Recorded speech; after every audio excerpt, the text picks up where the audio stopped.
Selamat datang di channel Novianto Pujimawan, channel yang membahas tentang tips dan wawasan seputar desain grafis, IT, dan segala hal tentang komputer dan internet.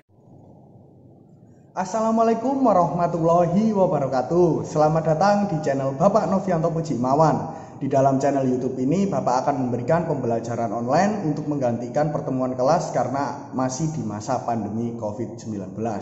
Di dalam materi-materi Bapak tentang desain grafis kali ini, Bapak akan mengajak kalian membahas tentang apa saja yang akan Bapak ajarkan di dalam kelas desain grafis dasar pada semester pertama. Untuk catatannya, materi ini diberikan untuk kelas 10 atau kelas 1 SMK Taman Siswa atau kelas 1 SMK mengenai pembelajaran desain grafis dasar. Yang akan Bapak bahas di sini adalah mengenai dasar-dasar desain grafis. Itu pertemuan pertama, mulai dari apa saja, yaitu mulai dari apa itu desain grafis dan mengapa kita harus belajar desain grafis. Atau lebih spesifiknya, Bapak akan membahasnya menjadi beberapa bagian video. Yang pertama, apa pengertian desain grafis secara teori, pengertian desain grafis secara terpisah, dan contohnya seperti apa, penerapannya bagaimana, dan apa gunanya untuk kita pelajari. Dan manfaat apa saja yang bakal kita dapat jika kita bisa desain grafis mulai dari kelas 10 ini. Terus selanjutnya Bapak akan membahas mengenai konsep dasar desain grafis dan melatih intuisi serta kepekaan dalam menyampaikan pesan untuk membuat sebuah karya desain atau karya grafis. Jadi itu pembahasan pertama di dalam video nantinya. Oke, di selanjutnya ada yang kedua, yaitu pembahasan mengenai unsur-unsur desain grafis atau bagian-bagian dalam desain grafis atau apa saja yang membentuk sebuah karya grafis. Pembahasan ini meliputi garis, bidang, ilustrasi, tipografi, warna, gelap terang atau kontras, terus selanjutnya tekstur, serta ruang atau space. Jadi pembahasan unsur-unsur desain grafis sebenarnya sudah ada di dalam mata pelajaran kesenian. Tapi di dalam desain grafis kali ini Bapak akan lebih spesifik memberikan contohnya secara digital. Jadi nanti pembahasan ini meliputi, saya ulangi lagi ya, ada titik atau garis, terus setelah itu ada bidang atau space, ilustrasi atau illustration, terus tipografi atau tipografi, warna, terus setelah itu ada kontras, ada tekstur, dan ada ruang. Jadi dalam pembahasan kali ini akan banyak sekali Bapak memberikan contoh apa saja bagian-bagian yang penting dalam membentuk sebuah karya desain grafis dan bagaimana caranya sebuah karya desain grafis dapat berfungsi sesuai dengan fungsinya dan apa saja yang membentuknya. Jadi di dalam unsur-unsur desain grafis ini sangat mendasar, jadi kalian pasti sudah tahu apa saja sebenarnya. Tapi di sini Bapak akan menjelaskan secara teori dan secara contoh supaya kalian lebih paham. Karena Bapak akan mengemasnya dengan bahasa yang sangat sederhana yang setiap hari kalian temukan dan minimal kalian bisa tahu, kalian mengerti, dan kalian memahami di dalam pembahasan yang kedua. Sedangkan dalam pembahasan yang ketiga ada yaitu pembahasan mengenai warna atau color. Jadi warna itu terbentuk dari apa dan bagaimana Bapak akan menjelaskan. Pembahasan di dalam bab yang ketiga itu adalah warna. Mengenai apa saja, mengenai apa itu warna, pengertian teori dan penjelasannya secara sederhana. Terus jenis warna itu ada apa saja, terus model warna itu ada apa saja, fungsi dan karakter warna itu bagaimana, dan psikologi warna. Jadi nanti Bapak akan menjelaskan mengenai warna itu terbentuk dari apa itu warna, dan bagaimana warna itu berfungsi, dan mengapa kita contohnya seperti ini, melihat lampu merah-merah itu kenapa berhenti, hijau itu kenapa berjalan, kuning itu mengapa hati-hati, dan banyak sekali pengertian warna. Nanti Bapak akan menjelaskan satu-satu termasuk jenis-jenis warna. Tidak hanya mijiku hibiniu, tapi banyak sekali jenis-jenis warna. Apalagi warna dalam dunia desain grafis atau printing. Itu sangat banyak sekali yang penting untuk kalian pahami. Jadi catatan di sini minimal kalian harus tahu, kalian harus memahami warna. Jangan sampai kalian tidak tahu. Kadang masih ada yang bingung melihat warna. Dan kalian harus mengecek apakah kalian itu masih normal ataukah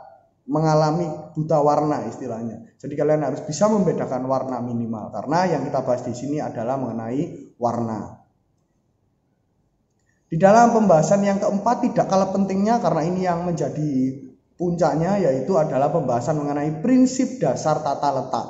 Tata letak atau layout, prinsip dasar layout. Meliputi apa saja pembahasannya? Meliputi proporsi atau kesebandingan, balancing atau keseimbangan, irama atau ritme, terus ada kontras, ada kesatuan atau unity, ada juga keselarasan. Bapak ulangi lagi, pembahasan keempat nanti di bab keempat mengenai prinsip dasar tata letak, yaitu ada proporsi, ada balance atau keseimbangan, ada irama atau ritme, ada kesatuan atau unity, ada kontras, dan ada keselarasan atau harmoni. Bagaimana membentuk sebuah karya desain grafis supaya bisa menyampaikan pesan sesuai dengan apa yang kalian inginkan dan bisa menarik orang lain untuk mengetahui isi pesan tersebut dan bisa memikat orang dan mempengaruhi orang. Karena puncaknya berada di dalam tata letak, menyatukan segala unsur-unsur desain grafis dengan cara kesebandingan atau proporsi, irama atau ritme, keseimbangan atau balance, kontras, serta kesatuan atau unity, dan keselarasan atau harmoni. Itu pembahasan yang keempat.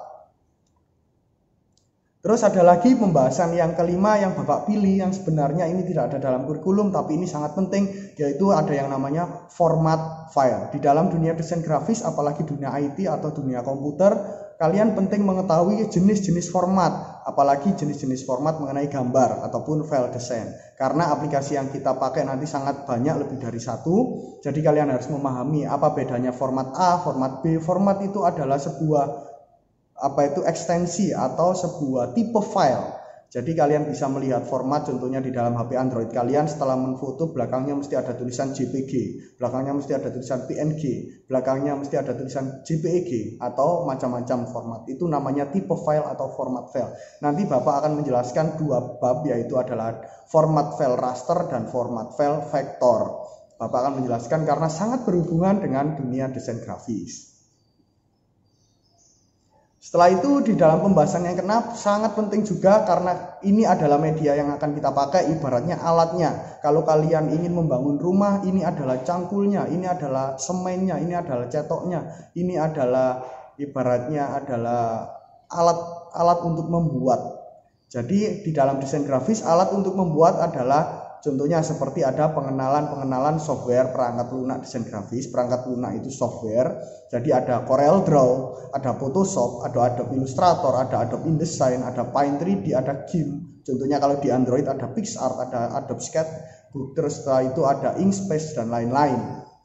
Jadi aplikasi-aplikasi atau program yang akan kita buat untuk membuat sebuah karya grafis di dalam komputer, laptop, ataupun smartphone. Jadi di bab ke-6 kita akan praktek mengenal software-software tersebut untuk menunjang kreativitas kita dalam membuat sebuah karya desain grafis.